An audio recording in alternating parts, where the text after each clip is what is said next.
I want to show you a rose that I find as one of the best, hardiest roses for gardeners in southeast Queensland.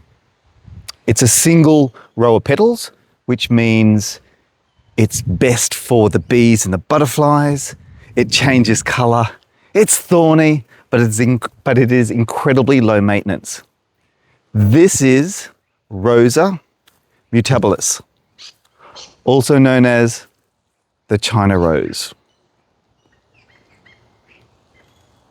And you'll notice on this one plant, there are a couple of different colour versions of the one flower.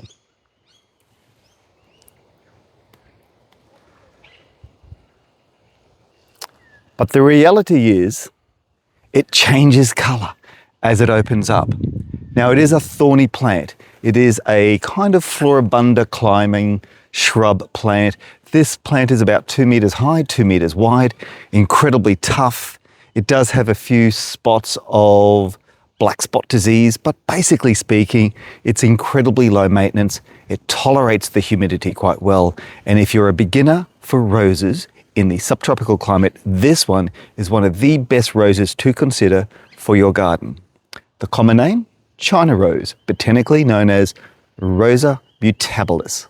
Check it out at your local garden centre, and if it's a little bit hard to find, you might need to track it down or ask your local garden centre to track it for you.